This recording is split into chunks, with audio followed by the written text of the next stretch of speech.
Good morning. How are you all doing? Or should I say, how the devil are you doing this Sunday? Hope you're well. Welcome. Welcome to this spooktacular episode of the Breakfast Show. There are things going on, and it is deliberate, I promise. I did promise you several things on yesterday's show, and now is the time for me to reveal all. I'm just going to do a very quick hello to a few people. Howdy doody, says Andy Darvell. Gary Muirhead and Dan Cullen both say good morning and a happy Halloween as well. Mark Whiting's in the house. Morning, Mark. Dan Cullen's in the house.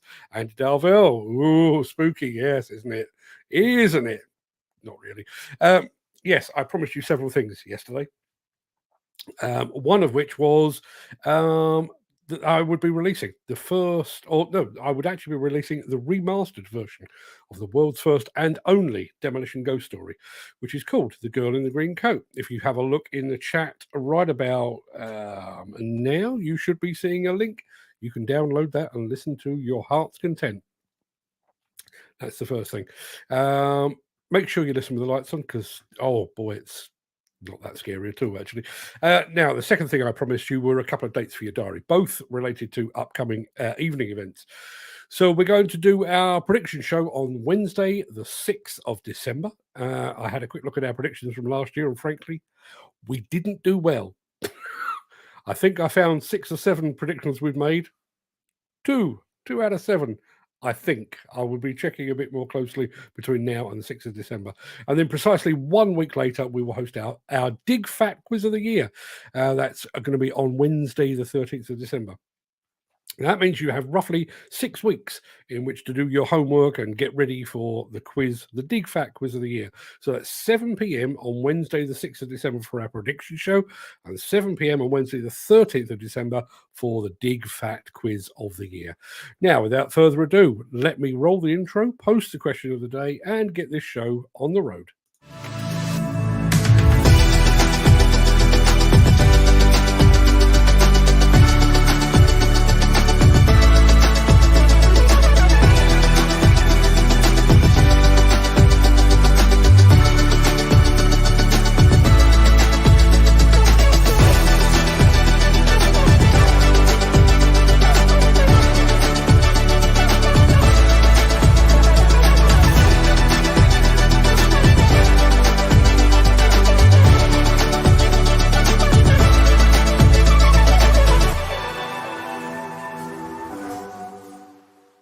It is Tuesday, the 31st of October. Welcome to the Breakfast Show. I am your host, Mark Anthony, which reminds me, I do need to get the pest control people around. Happy Halloween to all of those that have just joined us. In today's show, JCB gets into the Halloween spirit. We're calling in on a US contractor that has staked his company's reputation on John Deere equipment. We're heading for the wilds of Nova Scotia for some high-reach demolition action. We're grabbing the chance of a trip to Latvia with MB Crusher. Sorry, my screen just went weird. And we're going to be traveling back in time to admire, and I use that term advisedly, to admire some 1970s demolition. But before we do all of that, let us peer back through the mists of time to see what was happening on this very day in history.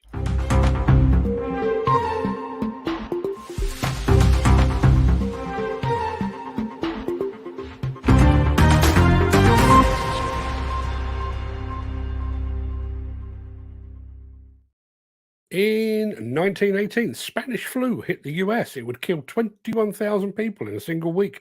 In 1963, the Beatles appeared on the Ed Sullivan Show in the US for the first time. In 1975, Bob Geldof made his first appearance with the Boomtown Rats. And in 2018, the world's biggest statue, the Statue of Unity, was unveiled in Gujarat. In India, it stands a staggering 182 meters tall. Now, before we get into the real meat of the show, let me very quickly remind you of our question of the day.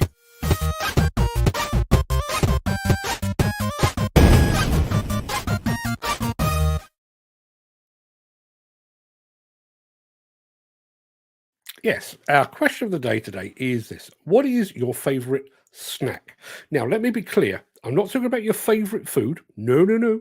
What I'd like to know is this. It gets to about 3:30, 4 o'clock in the afternoon. You've had lunch. but dinner is still a good few hours away, and your belly starts rumbling. What are you reaching for? Now, personally, I have a sweet tooth, so mine would be something chocolate and possibly biscuity. Dark chocolate, McVitie's, digestive biscuits, they would be the preference. But what about you? Are you a bag of crisps? Are you a bar of chocolate? Or are you, God forbid, some kind of protein bar? Let us have your thoughts in the chat. Now, speaking of the chat, I do need to go over there because it's been rattling through like nobody's business. We say good morning to Kerry Jones, who joined us just a moment ago. Ken Hatter is here as well. Chris Ford. Good day, folks. May the gods be kind to you, particularly on this day of days. Mick Saunders is here as well. Graham Footy Williams is here as well. Jim Turner is here. Yeah, looks like we've got a C. Now this, I have to say, I'm with Footy on this. A bowl of cereal with milk on it, cold, particularly after the pub. Back in the days when I used to go to pubs, cold cornflakes, cold cornflakes and cold milk, no sugar. Thank you very much. That would be my choice. But let us have your thoughts. Now we do need to start the show, so let's get this out of the way.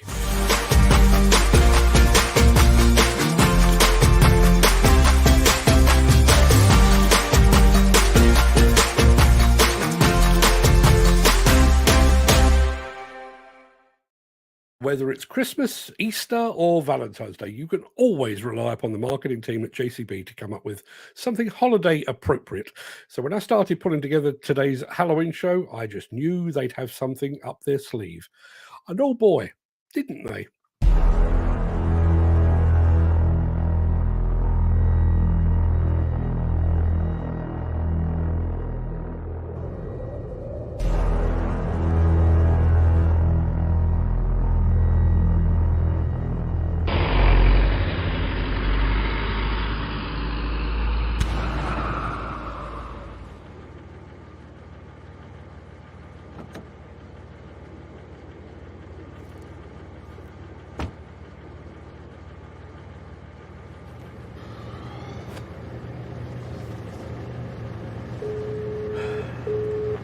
Hello, yeah, I've got a flat tyre. I need roadside assistance, please. Hello? Hello? Oh! Great.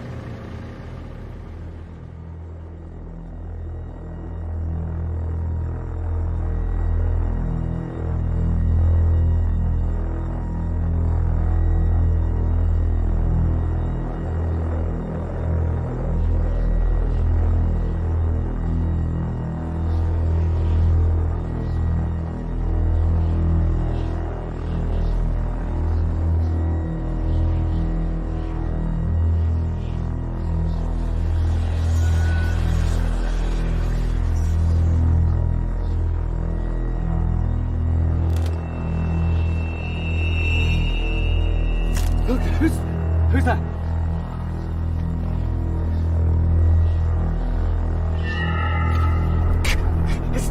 Is someone there?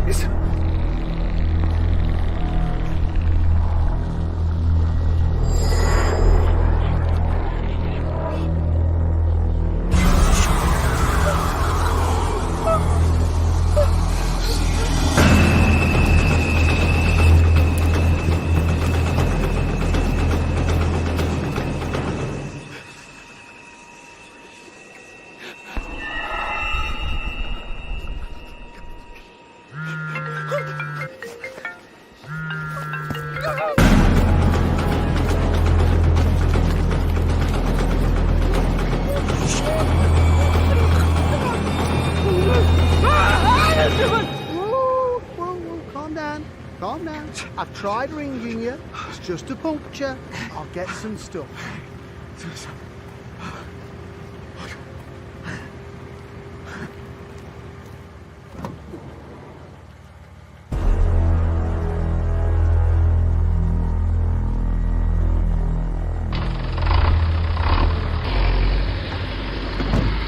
Bye! Watch out for the ghosts and ghouls!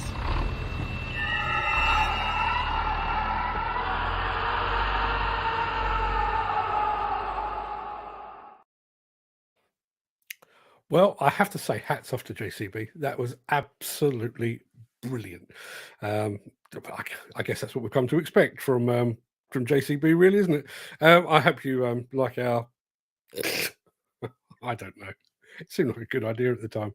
Now, I'm going to throw over to the chat because not only is there a story there that I need to share with you, but I have one to follow up with. Andy Delvell says, I have a good demolition ghost story. When I worked for Gaywood Demolition, owned by Andy Kane, we were stripping out a Victorian mental hospital in Kensington. It's always a Victorian mental hospital, isn't it? Two of the guys, and these are rough old demo boys, entered the building after a 10 a.m. break. They saw a person through the frosted glass oak swing doors. They followed the person upstairs to the roof door, which was locked. The person had disappeared. They both got freaked out, walked straight out of the building and asked to get moved on. And then the message runs out. Now, I have exactly the same kind of story. I was told this by my mate Paul Brown, ex-president of the National Federation of Demolition Contractors. Now, Paul is, second generation demolition man, not the type to be upset by ghosties and ghoulies and things that go bump in the night. They were, can't even remember what company he was with at the time, but he was working on a project. And a couple of their guys had gone in as part of the strip out process. They came out and they said, absolutely not. There is no way I am staying in that building. Fire me if you have to. And Paul, being Paul, said, well, I will have to. If you're refusing to work, I will have to fire you. And all three of them just went, fine. There's no way on God's green earth I'm going back into that building.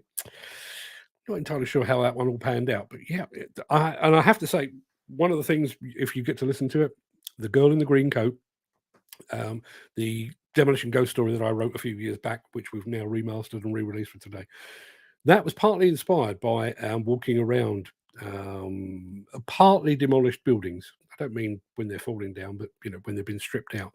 And I remember doing one in Portugal, in Porto. Gone there to see an explosive demolition, and I was with the team as they were rigging the thing, running through the final checks for the charges and everything else. And because the building, it was an old residential block, and it had been stripped out, but some people had left in something of a hurry by the looks of it. And strewn about the place were children's toys, a deflated football, a child's doll, or a doll's pram, or whatever it might be. Spooky as all hell, and that was part of the inspiration for The Girl in the Green Coat.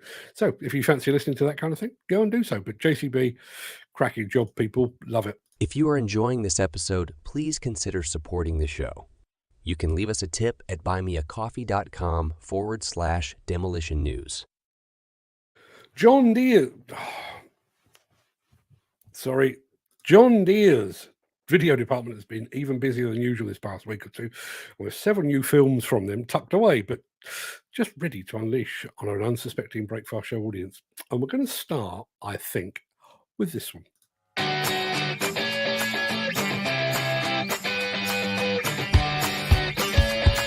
Brett Waller, it's Waller Excavating. We're based out of Merrill, Wisconsin. I actually started as a stump grinder. Playing in a skid steer or an excavator is a lot more fun than a stump grinder, and that's kind of grew from there.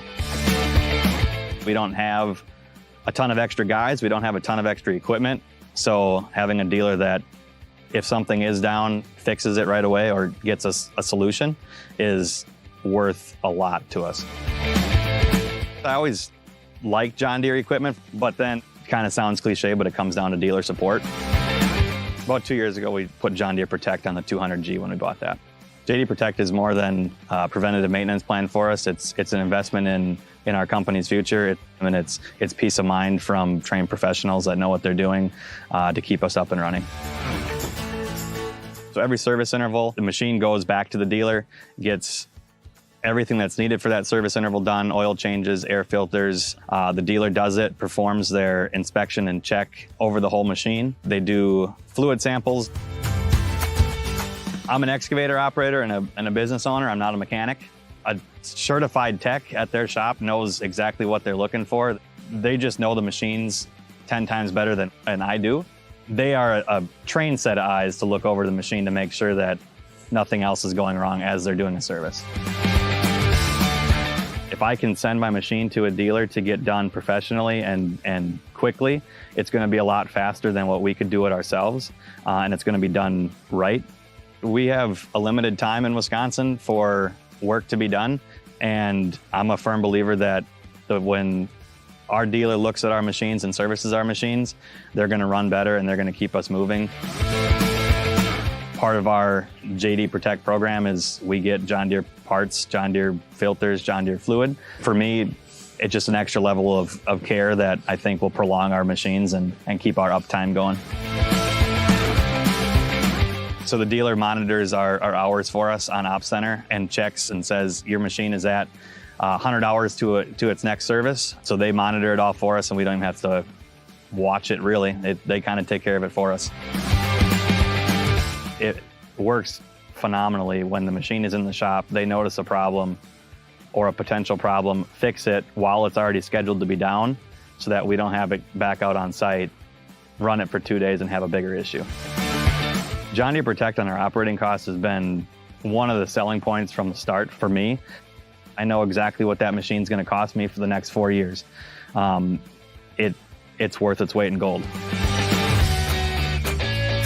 We have a continuing relationship that just gets a lot better and a lot deeper with our dealer. And that also comes from our JD Protect program. It just makes everyone kind of feel like they're part of a bigger team.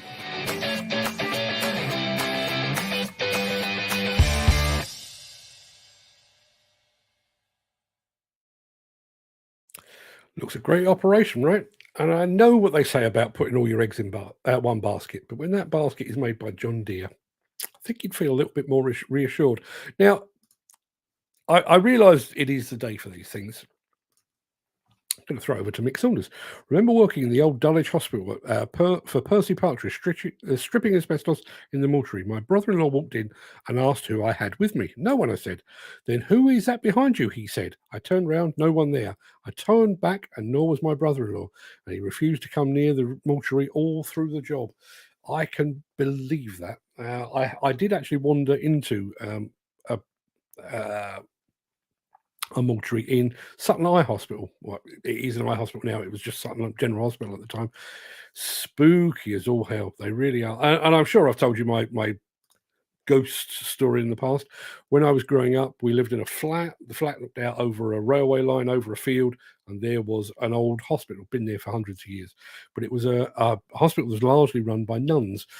You got to see nuns all the live long day. And some of them in the old wing style habit that nuns used to wear. Used to see them from time to time. And there was kind of a stand of trees behind the field that we looked on. So there was a tree, maybe a 10-meter space tree, 10-meter space tree. And my mum and myself watched this nun, full regalia, with the big wings and everything else, walk behind a tree, reappear, walk behind a tree, reappear, walk behind a tree, reappear, walk behind a tree, gone. Now, with the benefit of hindsight, she may well have got to that tree and then gone away from us, and her, our ability to see her would have just been obscured by the tree. But at the time, both my mum and myself looked at each other like, what the hell just happened? And I'm saying this as somebody that is not a believer. As far as I'm concerned, when you're gone, you're gone. I don't believe in ghosties and ghoulies, afterlife, resurrection, any of that nonsense. But spooky nonetheless. And I want to say a very good morning to Callum McIntosh, who has just joined us. Morning, Callum. Are you putting your feet up now? You're no longer El Presidente of the SPOA. And I'm going to say it to your face because you're here. Cracking job, mate. Absolutely cracking job. I wouldn't say it put the SPOA on the map, but man alive, while Callum was president up in Scotland, not of Scotland, but in Scotland, the Scottish Parliament Owners Association, they did some fantastic stuff. And fantastic to see that after resurrecting the UK Operators Challenge leg that was supposed to be taking place in Scotland, the organisers pulled the plug. Callum and his team made sure that it still went ahead. The winner then went on to win the whole thing. Seems oddly appropriate. Callum, you did a cracking job, my friend. You should be very, very proud. Now, should we have a bit of this?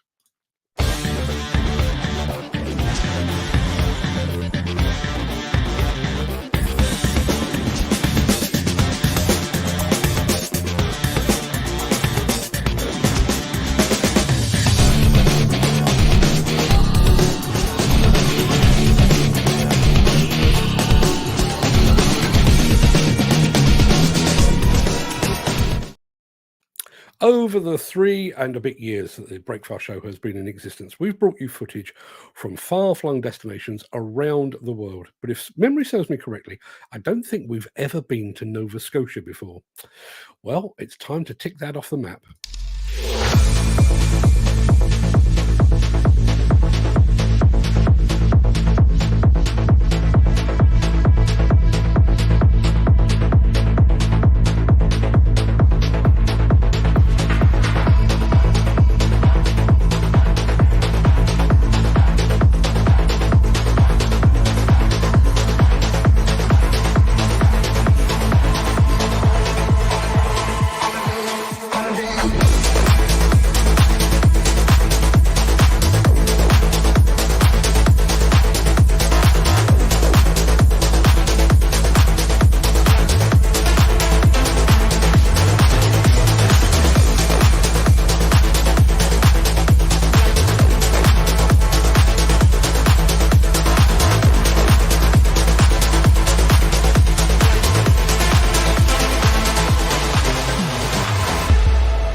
The weather there looks pretty much the same as it is here, although the sun appears to have just come out, which is always nice.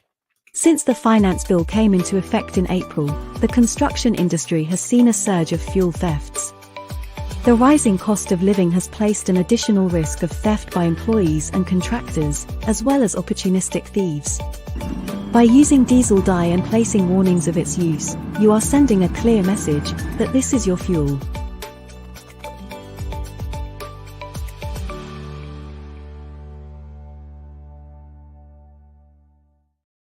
I had a couple of comments on the Volvo High Rich working in Nova Scotia there. Dan Cullen, he's fairly dropping it down. Ken Hatcher says, bit misty there.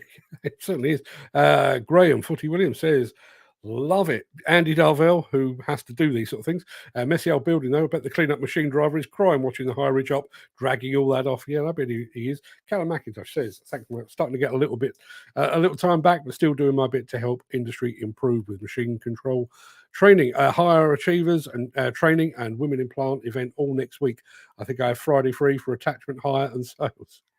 Yeah, stick with the day job, will you, Callum? And just on the basis that there may be people in Scotland watching, SPOA, I don't know whether this was a deal that was done in Callum's time or whether it came to fruition afterwards.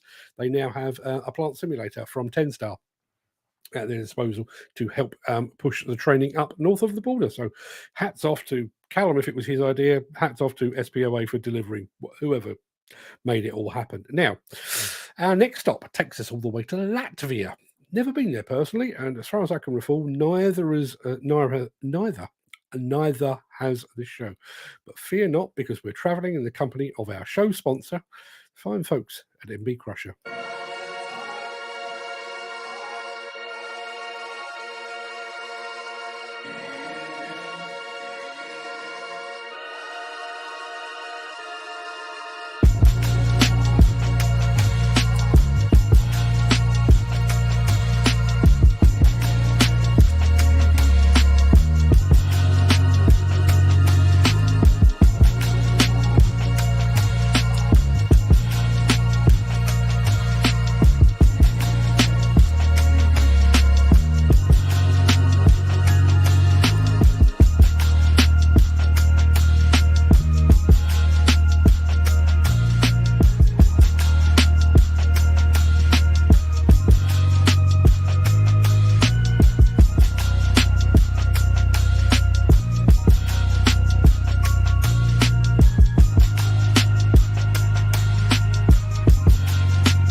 Have to say, tiny looking grab. What say you folks? And aside from all that, aside from a bucket, is there actually a more versatile attachment than a grab out there? I wonder if there is. A couple of people picked up, they were looking at the wrong end of that video, I think. Dan Cullen says, oh no, not a great sight, bonnet open on a cat. Andy Dovell says, must have cooling issues with the cat having the bonnet open. You guys spot things that I don't. Now, we've had a message from Stephen Tempest Mitchell. Good morning, Stephen. And he says, what are your thoughts on comments by some of the bigger UK demolition personnel about your recent comments on the likes of Squibb's apparent demise? Have you a response to them? Well, we did cover this on the day that Mark Coleman actually issued his comments about having me excommunicated and banished to the world that doesn't have demolition in it. Whatever. Don't care. Over the years, I have ruffled the feathers of quite a few people in the demolition industry, and my explanation, and I'll just say this very quickly because Stephen obviously wasn't watching on the day that I did it. My explanation is purely this: all I do is report the facts. I think one of the issues that the UK demolition industry has is the fact that it is for many, many years that skeleton doesn't seem appropriate suddenly. Let me get rid of him. Yeah, for many, many years, the demolition industry has had its own kind of in-house journalism, and I use the term journalism advisedly. The Institute of Demolition Engineers for years has had its own magazine. The NFDC, the National Federation of Demolition Contractors, had its own magazine. I was editor of it for about 5 years, called Demolition Dismantling. The IDE magazine only writes about IDE members and always writes about them in a positive light. The NFDC magazine, Demolition Dismantling, only ever writes about NFDC members and only ever writes about them in a positive manner. And I think when somebody comes along, like this guy, who actually does journalism, and there is, let's be absolutely honest here, there is no getting around the fact that Squibb Group have entered a CVA. I hate it. I genuinely do hate it. I like Les Squibb. I like Squibb as a company. They're West Ham supporters, for crying out loud. Of course I like them. But the facts are that they have entered a CVA. Things are looking bleak. They really are. And to ignore that is to ignore probably the most significant news story in the demolition industry since March, when the CMA handed down its nearly £60 million in fines. So, Stephen, to answer your question, Mark Coleman is fully entitled to his opinion, which is precisely why I've left his comments on LinkedIn. I have no issue with him expressing his displeasure with my reporting. He is perfectly entitled to do that. Absolutely, 100%. But you can shoot the messenger all you like, but the message remains. Squibb Group have entered a CVA. I hope against all hope that somehow they manage to turn it around and they re-emerge, possibly a bit leaner, but that they re-emerge. But I can't change the facts. So, Stephen, thank you very much indeed for your question. Mark Coleman is entitled to his opinion. The difference is his is an opinion that I should be kicked out of the demolition industry. Mine isn't opinion. Mine is fact. They have entered a CVA with Begbie Strainer, that the machinations of which are still going on. Nothing I can do about that. So, yes, let's get back to where we sort of need to be. If you would like to buy a limited edition Break Fast show sticker, head on over to buymeacoffee.com/demolition news/extras. We all love a trip down memory lane to look at machines and methods from years gone by, but today's journey to the past seems entirely appropriate for Halloween, as you're about to see. If you're a stickler for health and safety, what you're about to see is nothing short of a horror show.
I know, right? That guy was basically ticking off hazards as he went, working at height, no harness, no PPE, every possibility that he was about to fall into a fire. He probably did a spot of lion taming on the side just to relax. Some great comments, though. Graham Footy Williams says, going back a long time ago, it was only the 1970s, which I realise are now 50 years back, but only the 1970s. Health and safety wouldn't like that, would they? No, they would not. The good old days. Can you imagine the health and safety brigade dealing with that now? I think they would close the site before they'd even got completely out of the car. Andy Dalvell, it's a proper point. How real men worked and earned a crust, not like us soft pansies in our air-conditioned cabs with comfy seats. Proper grafters, these men. You're absolutely right. Love the drop and the wire band pulling the building down. Proper job. Yeah, as I say, I do love a trip down memory lane, and that was back when men were men, and some of them died, unfortunately. Now, there is no actual gripe of the day, but there is a thing that I'd like to talk about after the final bit. So, great video. No worries about dust there. No worries about dust or anything else, to be perfectly honest. Now, as I said, there isn't actually a gripe of the day, but I do have an observation that I'd like to share with you immediately after this. So that pretty much wraps up the main part of this morning's show. I'm going to roll the outro in just a second before leaping gazelle-like over into the chat to see what you're all saying today and to find out what your preferred snack is. If you can't stick around for that, then please stay safe, look after yourself, your family, your friends, and your colleagues. But if you do have the time and the inclination, please stick around. Much to discuss in this special Halloween edition of the Breakfast Show. We'll be back right after this final word from our key show sponsor.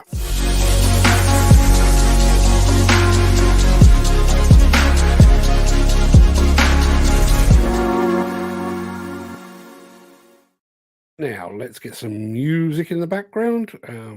We'll go with... Let's have this one. We haven't heard this one in a while. Ramp the volume down. I'm just going to go back to Mick Saunders, who says, always use the Bond at the weekend. Not many people are about to worry about the dust. It's much the same as the number of implosions now that take place at the weekend and sometimes at an ungodly time of the day. 2 o'clock in the morning, 6 o'clock in the morning. I wonder why that is. I'm sure it's got nothing whatsoever to do with dust at all. Bet it has. Now, I'm going to go back to the beginning of the chat. But yesterday, I am a man of a certain age. So I was driving, got caught short, needed to go to the loo, went to a McDonald's. While I was in there, I thought, well, I'll grab myself a drink as well. So I had a pee, grabbed myself a drink, and I was using one of the machines to get my drink. There were 2 guys stood beside me who were both, well, as it turns out, one of them actually said in part of his conversation, I met him when I was 14, that's a decade. Okay, so the guy must have been at least 24, possibly 25 years old, okay? He referred to his friend as Broski, and they were both speaking, and bear in mind, one of them was,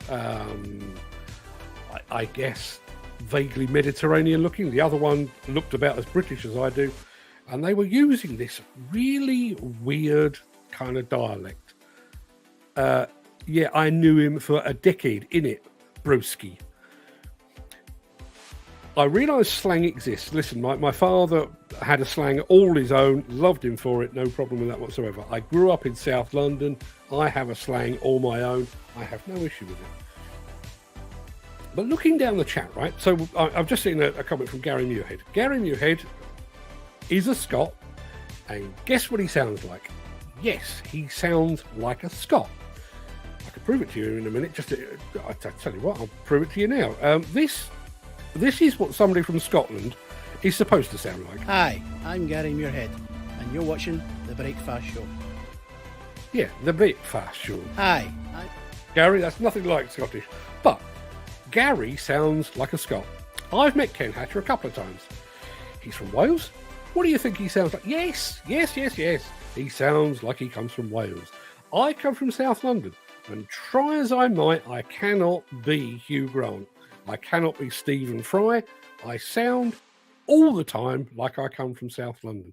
And yet we seem to have a generation now in which there is a single generic youth language, slang, dialect that has no fixed abode. When did we agree to that? When did we agree that we were all going to start sounding the same and start sounding bloody stupid at the same time?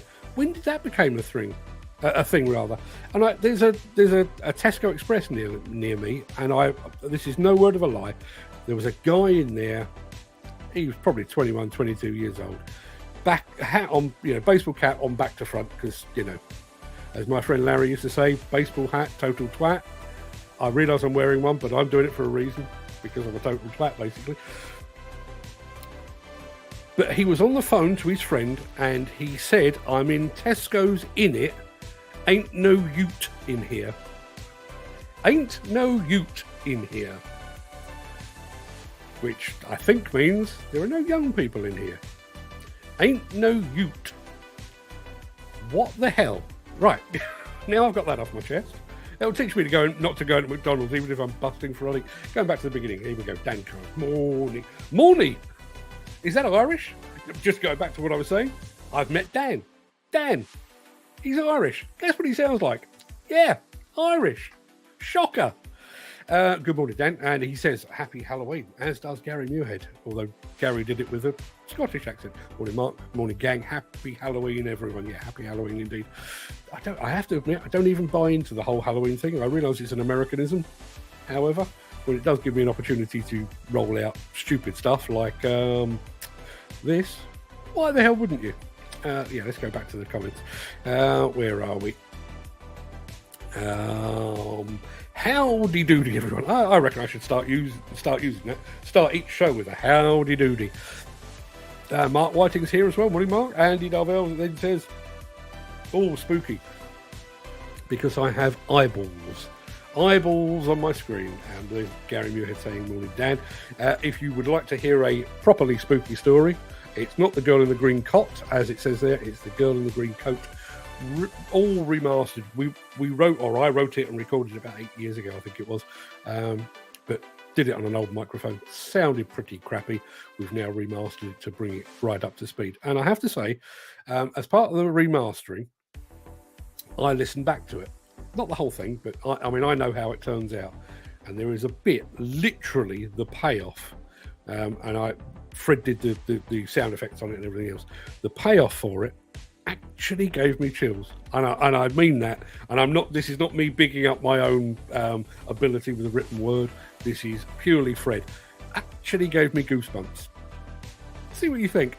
Kerry Jones says, "Good morning, Kerry." Kerry is another Welshman. Betty sounds Welsh as well. I've never met him, but I'm sure he does. Kerry, let me ask you a question. Have you ever called anyone broski? And have you ever said the word in it? I'm going to take a stab at probably not. Now, there was our question of the day. This is one of mine. And it purely, I stole it. I was watching a podcast the other night, and that was their question. What is your favourite snack? So I've given Gary Muirhead a day off. We've got a couple more of Gary's questions in the pipeline, but today is one of mine. What is your favourite snack? Ken Hatter has just joined us as well. Now, Ken said pizza. As a snack, is that not a meal? Is that not a meal? It is for me. I can't finish a pizza. Chris Falls says, "Good day, folks. May the gods be kind to you." The thought of a god looking down benevolently on me, I think, doesn't seem likely. Mick Saunders is here as well, as is Graham Footy Williams. Jim Turner turned up just in time for the shenanigans. Top of the morning, pal. Ken Hatcher then rethinks his stance on pizza and goes for chocolate. I have to admit, I am bad for chocolate. Not as bad as I used to be. Now, being a fully paid up member of the Diabetics Club, I don't do it quite as badly as I used to, but I certainly used to. Graham Footy Williams, I'm with you on that. Cornflakes with cold milk, no sugar, thank you. That would be my choice. Jim Turner, crisp sandwich, good one. Vegetable samosa. Now, what is it about a vegetable samosa? I like a samosa. I'm a meat eater. Not a big fan of the meat samosa, but a vegetable samosa, absolutely. Or a Cadbury's 12. That's where we part company. I'm a Mars bar or a Snickers kind of man, not a Cadbury's 12. Kerry Jones is also a chocolate fiend. You see, this is what gets us through the day. It's not HVO fuels and toolbox talks. chocolate. There's Graham saying, good morning. We've had our ghost story from Andy Darvell. And as I say, I mean, I can't remember exactly how I put it.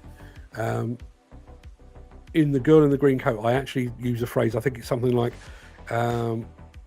when everything's been stripped away, empty buildings are the colour of bone, buried and long forgotten. And if you think about it, you think about particularly a tower block, because we've seen a couple of those being demolished today. When you think about a tower block, and each of those would have had a colour scheme. There would have been a colour of wallpaper on the wall. There would have been a colour of carpet. There will have been decorations within each of those houses or each of those flats. But once they've been stripped out, they all become that colour of bone. Beige, off-white bone. Yeah. Now, Mick Saunders, and I've got to say this for clarity. His chosen snack is a bacon bagel. It's not a bagel. This is a lesson for you. It is not a bagel. He has spelt it bagel because it is a bagel. We already established that Mick has a degree of Yiddish in him, and yeah, the bagel is very much a Jewish staple. There is and I'm going to ask the question, Mick. Do you ever visit the bagel shop in Brick Lane? Because I'm not an expert. I have no Jewish in me whatsoever.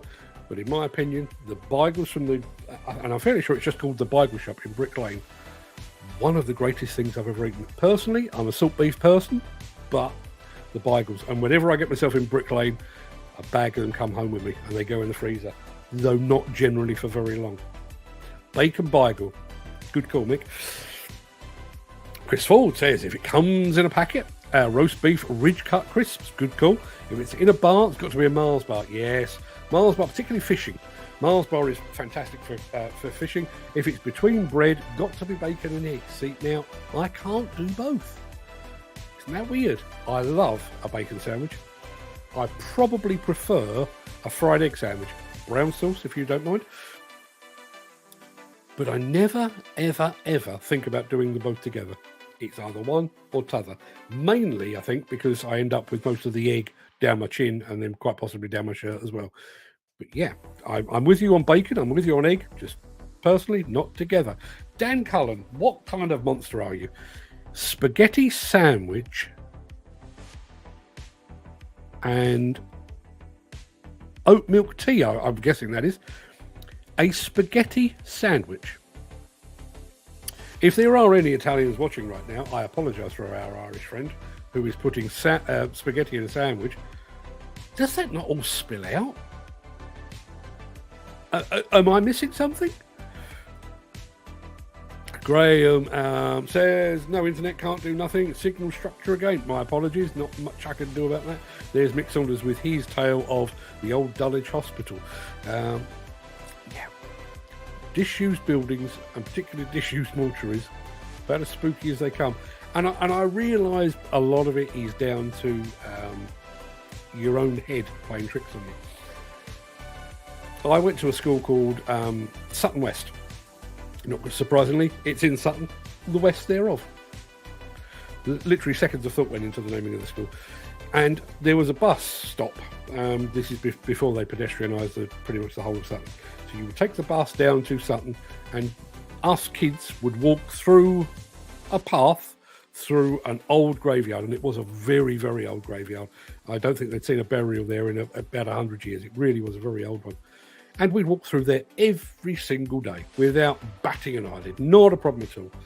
And then come the time of our school disco, when you're 11, 12, 13, and your thoughts have turned to young ladies and stuff, we decided we'd get the bus back. So we walked back through the same graveyard that we walked through every day, only this time we did it in the dark. Terrifying.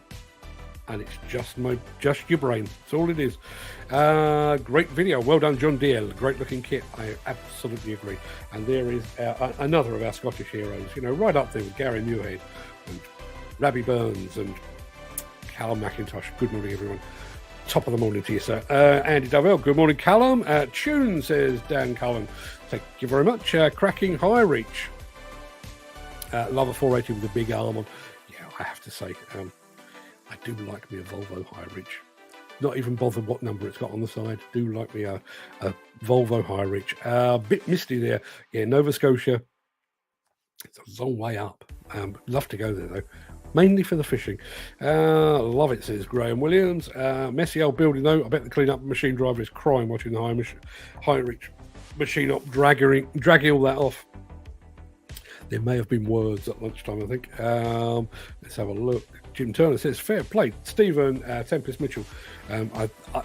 I've reread this, and it says comments by some of the bigger UK demolition personnel. I'm only aware of one from Mark Coleman. If there's others out there, I'm oblivious. I don't know, and frankly, it doesn't matter. You see, and I'm not going to use this as an attempt to have a dig at anyone, and I'm not using it as an attempt to stroke my own ego.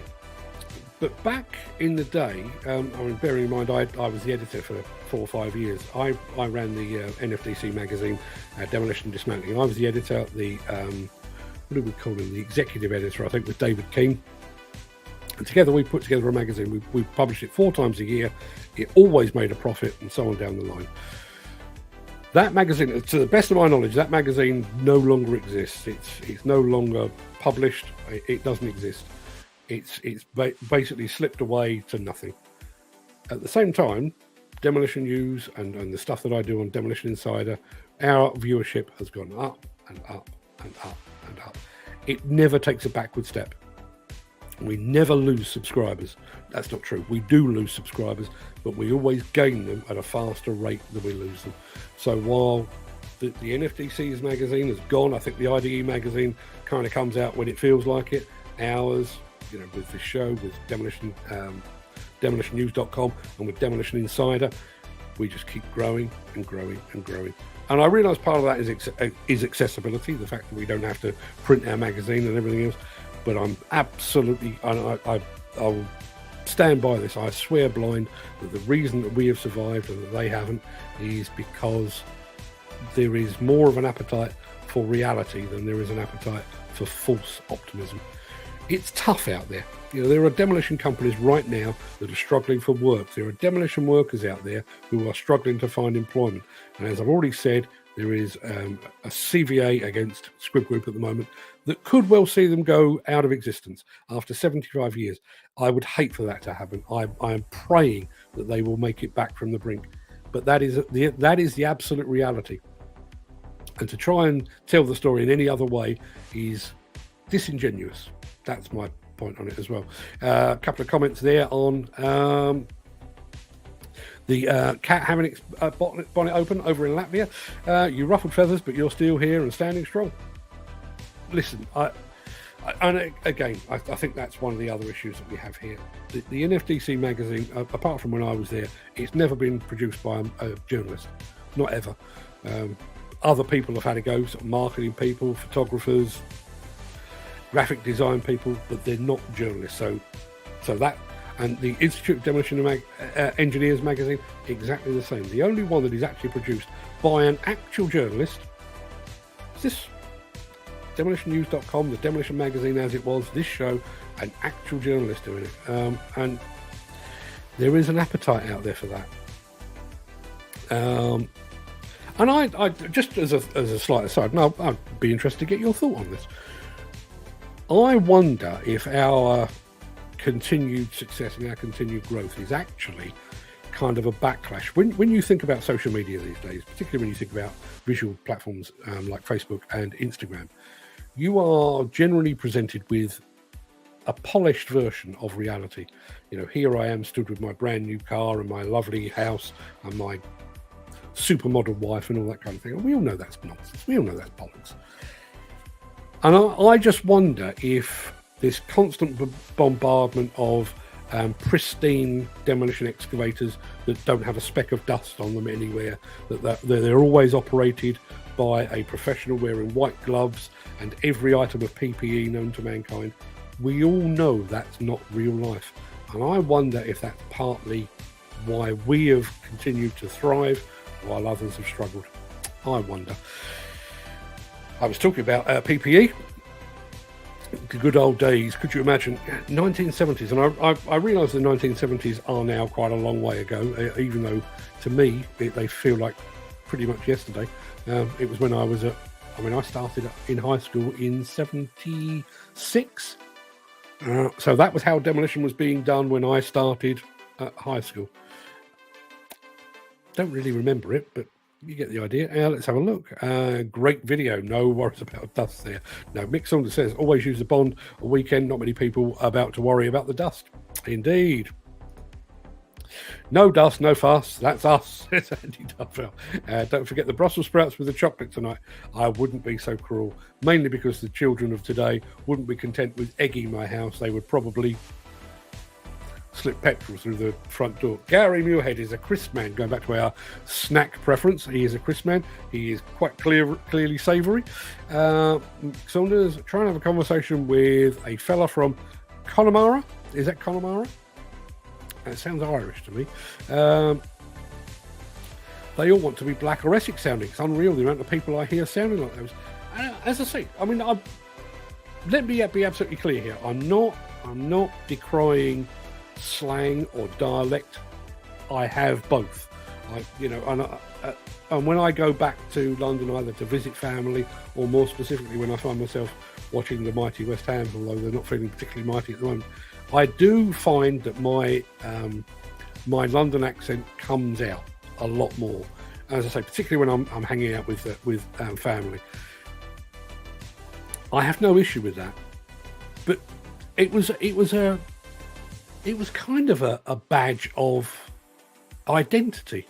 I sound like I come from Battersea because guess what? I come from Battersea. You know, Mick is, I'm assuming Mick is born and raised in the East End of London. He probably has even more of a pronounced London accent than I do.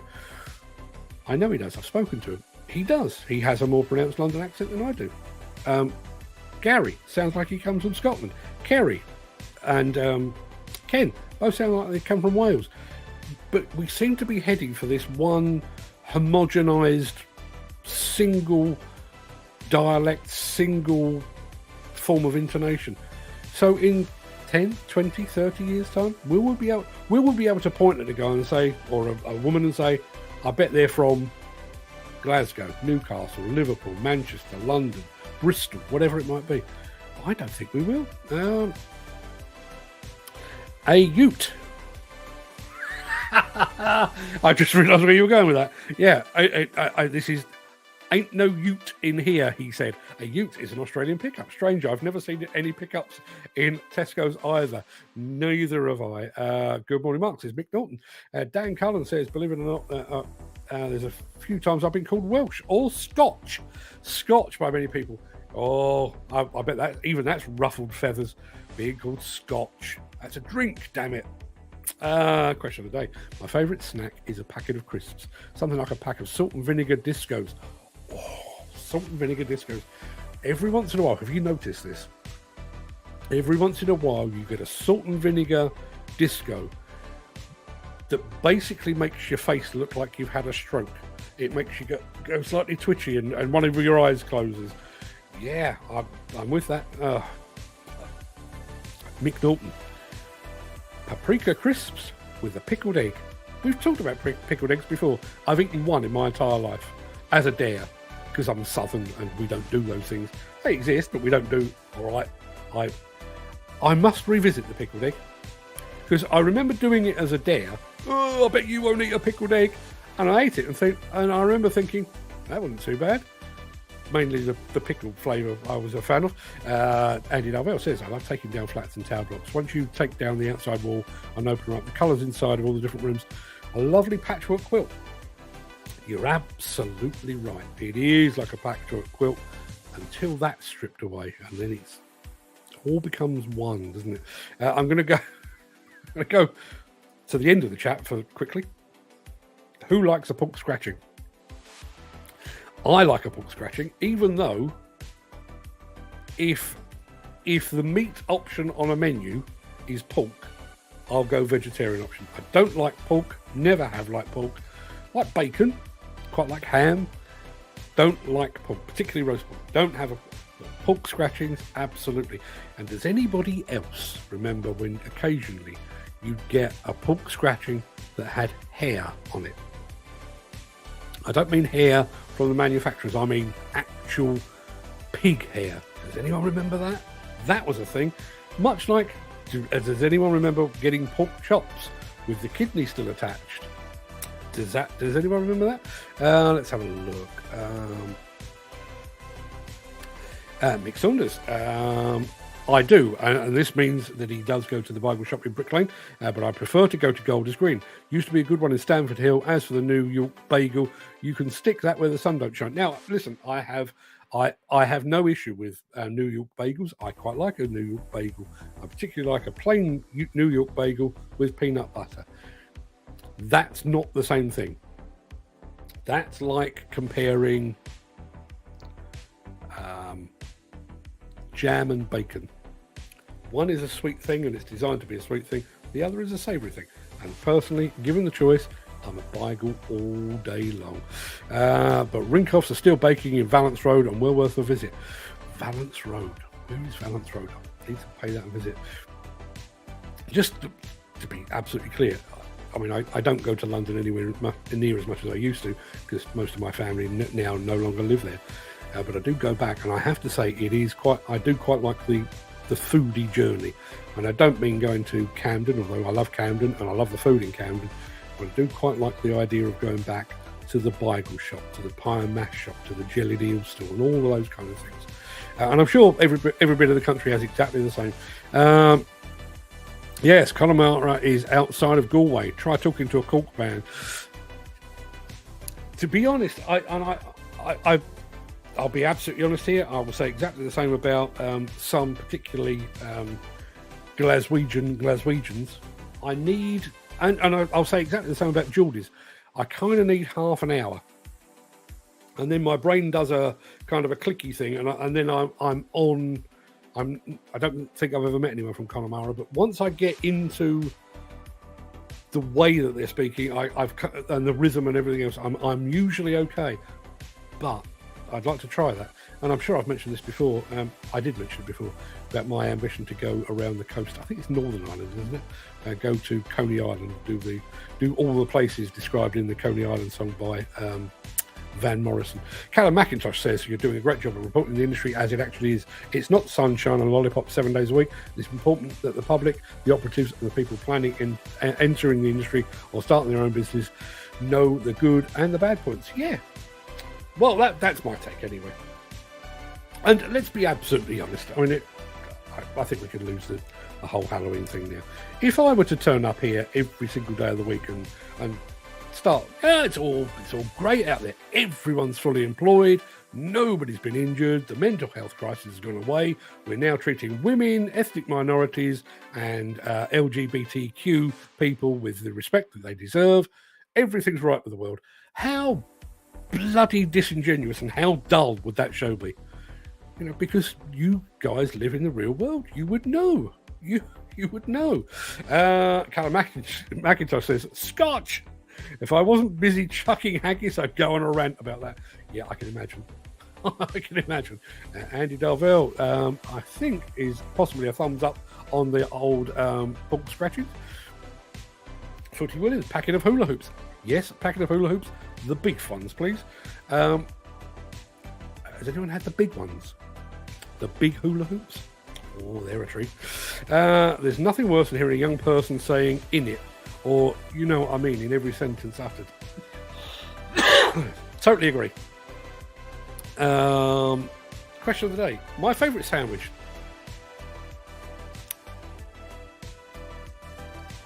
We hit a low with food quite some time ago with Steve Williamson talking about spicy banana pizza. I think we may have just delved to the same depths. Andy Darvell says, my favourite sandwich is cheese and peanut butter.